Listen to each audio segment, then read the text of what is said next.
Central government ने तमिलनाडु को 2152 करोड़ रुपए देने से मना कर दिया। ये रुपए जाने वाले थे समग्र शिक्षा अभियान के लिए और ये एक सेंट्रली स्पॉन्सर्ड स्कीम है। समग्र शिक्षा अभियान 2018-19 के यूनियन बजट में प्रपोज किया गया था। इसे इंटीग्रेटेड लर्निंग लेकर आने वाले थे, आउटकम बेस्ड लर्निंग लेकर आने वाले थे और प्री स्कूल से लेकर 12th क्लास तक के बच्चे इसमें इन्वॉल्व है। और सेंट्रली स्पॉन्सर्ड स्कीम का मतलब है कि स्टेट गवर्नमेंट और सेंट्रल गवर्नमेंट दोनों मिलकर इसके लिए पैसा देते हैं। क्योंकि तमिलनाडु गवर्नमेंट ने न्यू एजुकेशन पॉलिसी को इम्प्लीमेंट नहीं किया, इसीलिए सेंट्रल गवर्नमेंट ने ये फंड्स देने से मना कर दिया। और इस वीडियो में हम यही जानेंगे कि इसके क्या कॉन्स्टिट्यूशनल प्रोविजंस है, इसकी हिस्ट्री क्या रही है, क्या ऐसी हरकत पहले भी कभी करी है किसी सेंट्रल गवर्नमेंट ने, और तमिलनाडु की स्टेट एजुकेशन पॉलिसी और नेशनल एजुकेशन पॉलिसी में डिफरेंसेस क्या हैं, अगर आप ज़्यादा लैंग्वेजेस बोलेंगे तो उसके क्या बेनिफिट्स होते हैं, और कई इंटरेस्टिंग डेटा भी हम डिस्कस करेंगे। और अगर इस वीडियो की रिसर्च और इनसाइट्स आपको पसंद आए तो वीडियो को लाइक करना और चैनल को सब्सक्राइब करना ना भूलें। तो चलिए फिर शुरू करते हैं आज का नज़रिया। 1948 में यूनिवर्सिटी एजुकेशन कमीशन आया। इसको चेयर कर रहे थे डॉक्टर सर्वपल्ली राधाकृष्णन, जो कि भारत के सेकंड प्रेसिडेंट भी थे। इस कमीशन ने हिंदी को फेवर करते हुए हिंदी को एक फेडरल लैंग्वेज बनाने का प्रपोजल रखा। हिंदी को फेडरल एक्टिविटीज जैसे एडमिनिस्ट्रेशन, एजुकेशन, कल्चरल एक्टिविटीज इनमें काम में लिया जाए और प्रोविंशियल लैंग्वेज को प्रोविंस लेवल पे ही काम में लिया जाए, ऐसा कहा। और इस कमीशन का ये भी मानना था कि इंग्लिश को इस तरह से अचानक बंद कर देना इम्प्रैक्टिकल होगा, तो इंग्लिश को कंटिन्यू रखा जाए तब तक जब तक कि सारे स्टेट्स कन्विंस ना हो जाए एक रीजनल लैंग्वेज को अडॉप्ट करने के लिए। और इसी तरह से पहली बार 3 लैंग्वेज फॉर्मूला सामने आया। और फिर इस प्रपोजल को 1964 से 66 में एक नया एजुकेशन कमीशन आया जिसने इसे एक्सेप्ट करा और नेशनल पॉलिसी ऑन एजुकेशन 1968 में इंक्लूड करा, जिसे बाद में इंदिरा गांधी की गवर्नमेंट ने पास कर दिया। इस फॉर्मूला में सेकेंडरी एजुकेशन लेवल पे 3 लैंग्वेजेस सिखाने का प्रपोजल था। हिंदी स्पीकिंग स्टेट्स में हिंदी और इंग्लिश के अलावा एक सदर्न लैंग्वेज भी सिखाई जाए, और जो नॉन हिंदी स्पीकिंग स्टेट्स थे वहां पे रीजनल लैंग्वेज इंग्लिश और हिंदी सिखाई जाए।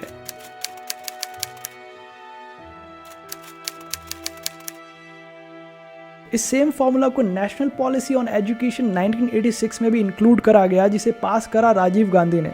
और फिर 2020 में न्यू एजुकेशन पॉलिसी में भी इस फॉर्मूला को इंक्लूड करा गया, लेकिन बहुत मेजर डिफरेंसेस रखे गए और इसे काफ़ी फ्लेक्सिबल बनाया 2020 की जो पॉलिसी थी उसमें। और इसमें हिंदी का कोई मेंशन नहीं है। स्टेट्स के पास फुल ऑटोनॉमी है पूरी लैंग्वेज चूज करने का अपने अकॉर्डिंग। बस एक कंडीशन रखी गई, 3 लैंग्वेजेस में 2 लैंग्वेजेस इंडिया की नेटिव होनी चाहिए।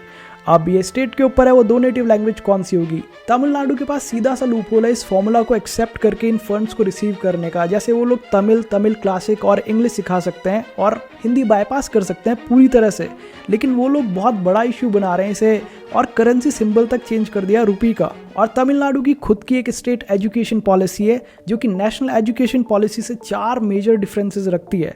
ये है पहला लैंग्वेज का इशू। जो स्टेट एजुकेशन पॉलिसी उसमें 2 लैंग्वेजेस सिखाई जाती है, तमिल और इंग्लिश। वहीं न्यू एजुकेशन पॉलिसी में 3 लैंग्वेज फॉर्मूला है। और जो एंट्री एज है बच्चों की स्कूल में आने की, वो स्टेट एजुकेशन पॉलिसी के अंदर 5 इयर्स है और जो न्यू एजुकेशन पॉलिसी उसमें 6 इयर्स है। और असेसमेंट मेथड में भी डिफरेंसेस है। जैसे न्यू एजुकेशन पॉलिसी के अंदर एक स्टैंडर्डाइज्ड टेस्टिंग होगी, कॉमन एग्जाम होगा। वहीं जो स्टेट एजुकेशन पॉलिसी है तमिलनाडु की, उसके अंदर कोई कॉमन एग्जाम नहीं होगा 10th क्लास तक और ओपन बुक एग्जाम होंगे, वो ऐसा चाहते हैं। इसके अलावा एक मेजर डिफरेंस है वो हायर एजुकेशन पॉलिसी के अंदर है। न्यू एजुकेशन पॉलिसी के अकॉर्डिंग हायर एजुकेशन पे एंट्रेंस टेस्ट होगा, चाहे फिर वो ग्रेजुएशन लेवल पे हो या पोस्ट ग्रेजुएशन लेवल पे हो। लेकिन स्टेट एजुकेशन पॉलिसी के अकॉर्डिंग बोर्ड्स में जो मार्क्स आए हैं उसके बेसिस पे ही हायर एजुकेशन के अंदर एडमिशन मिलना चाहिए। ऊपर से मल्टीपल एग्जिट और एंट्री पॉइंट्स के भी अगेंस्ट में state education policy. National education policy या न्यू एजुकेशन पॉलिसी के अंदर ऐसा कहा गया है कि अगर ग्रेजुएशन का कोई 1 साल कंप्लीट करता है तो उसे सर्टिफिकेट मिलेगा,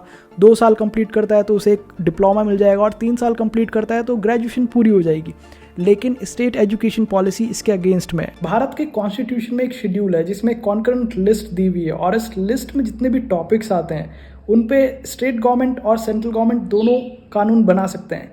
लेकिन अगर मतभेद होते हैं सेंट्रल गवर्नमेंट और स्टेट गवर्नमेंट में तो सेंट्रल गवर्नमेंट की बात को ज़्यादा वेटेज मिलेगा। और अगर बात करी जाए एजुकेशन की तो ये भी कॉन्करेंट लिस्ट में आती है, यानी कि इस पे कानून सेंट्रल गवर्नमेंट और स्टेट गवर्नमेंट दोनों मिलकर और दोनों अलग अलग भी बना सकते हैं। लेकिन अभी तक सेंट्रल गवर्नमेंट का स्टांस था कि एजुकेशन के ऊपर जो भी सिलेबस होगा, जो भी करिकुलम होगा, वो स्टेट गवर्नमेंट डिसाइड कर सकती है अपने अकॉर्डिंग, और सेंटर सिर्फ रिकमेंडेशंस दे सकता है, कंपल्सरीली फोर्स नहीं कर सकता। ऐसा 2014 के अंदर जब स्मृति ईरानी जी HRD मिनिस्टर थी, उन्होंने भी ये चीज़ कही थी, और 2004 में अर्जुन सिंह जी जो थे HRD मिनिस्टर, उन्होंने भी सेम चीज़ कही थी। लेकिन अब की बार गवर्नमेंट थोड़ा स्ट्रिक्ट हो गई अपनी पॉलिसीज़ को मनवाने के लिए और इम्प्लीमेंट करवाने के लिए, इसीलिए फंड्स रोक दिए गए। अब आपको घबराना नहीं है, क्योंकि हम देखेंगे इंटरेस्टिंग डेटा, जिससे हमें पता चलेगा कि कहाँ पे कौन सी लैंग्वेज बोली जाती है, कितनी लैंग्वेज बोली जाती है, किस लैंग्वेज के कितने ज़्यादा स्पीकर्स हैं।